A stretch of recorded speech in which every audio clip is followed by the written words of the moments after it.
C'est un gouvernement qui est absolument à l'image de Donald Trump. C'est un gouvernement essentiellement masculin, plutôt âgé, plutôt fortuné. Quand on regarde dans le détail, on voit que tous les gros postes, donc le Trésor, les affaires étrangères, le commerce, la justice ont été confiés à des hommes plutôt soixantenaires et plutôt fortunés. Les postes revenant aux femmes, ce sont des postes un peu moins visibles. Hein.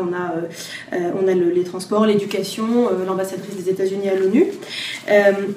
Alors, par ailleurs, c'est un gouvernement qui, comme Trump, est plutôt fortuné. Donc le Politico a fait un calcul qui est un peu fictif, hein, mais qui accumule tout le patrimoine de ces ministres. Et il arrive au chiffre assez inédit de 35 milliards. Alors dans la somme, il y a aussi des gens qui n'ont pas été formellement nommés, qui ne seront peut-être pas nommés in fine. Mais il y a quand même quelques gros morceaux, comme par exemple Betsy DeVos, qui est la ministre de l'Éducation, dont la fortune approche les 5 milliards. C'est la fortune de sa belle famille, mais elle est connue comme étant une grande philanthrope américaine.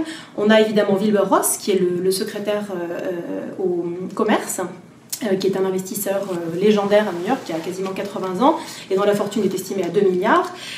Voilà. Après, il y a aussi beaucoup de ministres de Trump qui sont millionnaires ou multimillionnaires. On ne peut pas les citer tous, parce qu'il y en a quand même beaucoup.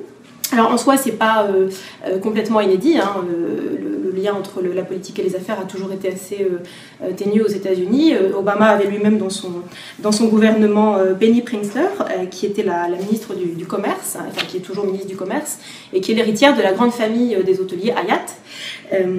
Et puis on avait aussi par le passé le secrétaire au Trésor Hank Paulson, qui était l'ancien patron de Goldman Sachs, qui était aussi assez fortuné.